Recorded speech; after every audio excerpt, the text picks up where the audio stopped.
Hi పిల్లలు, ఈరోజు మనం వీ లవ్ రీడింగ్లో భాగంగా ఒక చక్కని నీతి కథను నేర్చుకుందాం. కథ పేరు మొదటికే మోసం. ఒక అడవిలో ఒక సింహం, చిరుతపులి కలిసి ఉండేవి.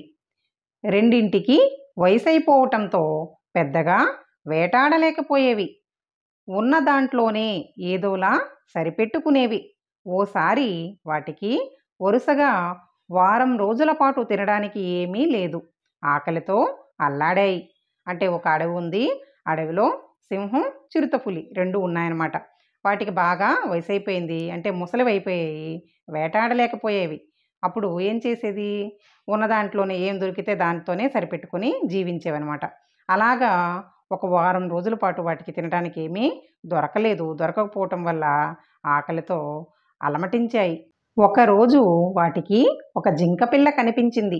అప్పుడు సింహం, మిత్రమా, మనం ఎవరికి వారే వేటాడుతుంటే జంతువులు పారిపోతున్నాయి. ఈసారి ఇద్దరం కలిసే చెరోవైపు నుంచి దాడి చేద్దాం అని చెప్పింది. దానికి చిరుతపులి సరేనంది. సింహం, చిరుత మంచి ఆకలితో ఉన్నాయి. వాటికి ఒక జింకపిల్ల అనేది కనిపించింది. అప్పుడు సింహానికి ఒక ఉపాయం అనేది తట్టింది. ఏమంది, మిత్రమా, మనం ఎవరికి వారే వేటాడుతుంటే మనకు ఏ జంతువు కూడా దొరకటం లేదు. మనం ముసలివైపోయాము, అవి పారిపోతున్నాయి.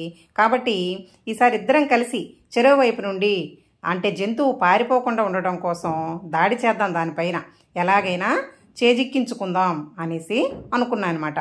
రెండూ కలిసి తెలివిగా వేటాడటంతో జింకపిల్ల దొరికిపోయింది. దాంతో వాటి సంతోషానికి అవధుల్లేవు. అయితే అవి అనుకున్న ప్రకారంగానే రెండూ కలిసి జింకపిల్లపై దాడి చేశాయి. ఆ జింకపిల్ల అనేది ఆ రెండింటికి చిక్కిందనమాట.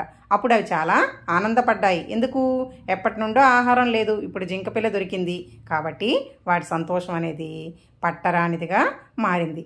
సంతోషానికి అవధుల్లేం. మరి సింహం కలిసి వేటాడాలన్న ఆలోచన మొదట వచ్చింది నాకు.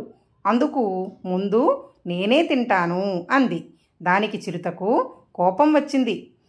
కలిసి వేటాడాలి అనే ఆలోచన ఎవరికి వచ్చింది, సింహానికి వచ్చింది. కాబట్టి నాకు వచ్చింది కాబట్టి నేనే మొదట జింకను తింటాను, తర్వాత మిగిలితే నువ్వు తిందువు గాని అని చిరుతపులికి అన్నదనమాట సింహం. అనేసరికి చిరుతపులికి చాలా కోపం వచ్చింది. దాంతో అక్కడ ఉన్నదే చిన్న జింకపిల్ల, ముందు నువ్వు తింటే మొత్తం తినేస్తావు, ఇద్దరం కలిసే వేటాడాం, కలిసే తిందాం అని చెప్పింది. ఎవరు, చిరుతపులి. సింహం ఒప్పుకోలేదు. మాట పెరిగింది. అసలు నీకు వాటానే ఇవ్వను, మొత్తం నేనే తింటా పో అంది చిరుత. ఎప్పుడైతే జింకపిల్లను ఇద్దరం కలిసి వేటాడదామనే ఆలోచన నాకు వచ్చింది, నేనే తింటాను అని సింహం చెప్పిందో చిరుతకు కోపం వచ్చింది. ఆ ఉన్నదే చిన్న జింకపిల్ల, అది నువ్వు మొదట తింటే మొత్తం నువ్వే తినేస్తావు, నాకేం మిగులుతుంది అనేసి చిరుత అన్నదనమాట. అప్పుడు ఆ రెండింటికి బాగా మాట పెరిగి నేనే మొత్తం తినేస్తాను, నువ్వు పో అనేసి చిరుత సింహానికి అన్నదనమాట. ఈ గొడవంతా చెట్టు చాటు నుంచి ఓ నక్క గమనిస్తోంది. అసలే వృద్ధాప్యం, ఆ పైన ఆకలితో అలమటిస్తున్న ఆ రెండూ ఎక్కువసేపు పోట్లాడుకోలేవన్న విషయం దానికి అర్థమైంది.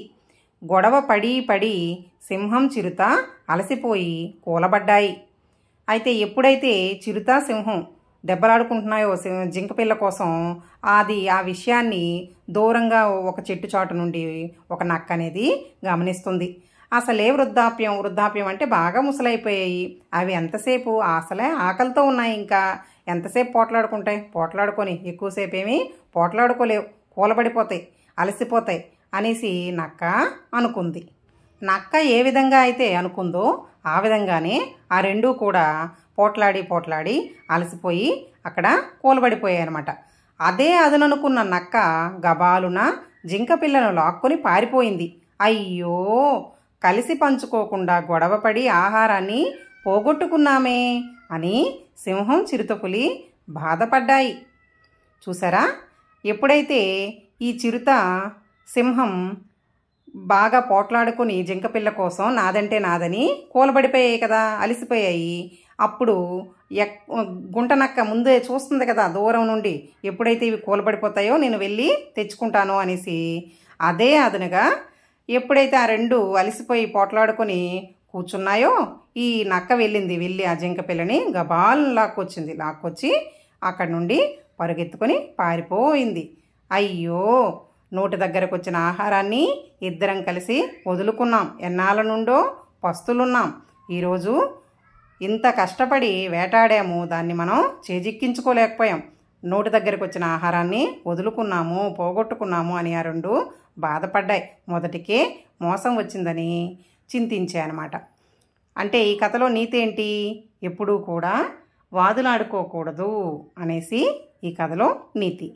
మరో మంచి కథతో మళ్ళీ కలుద్దాం.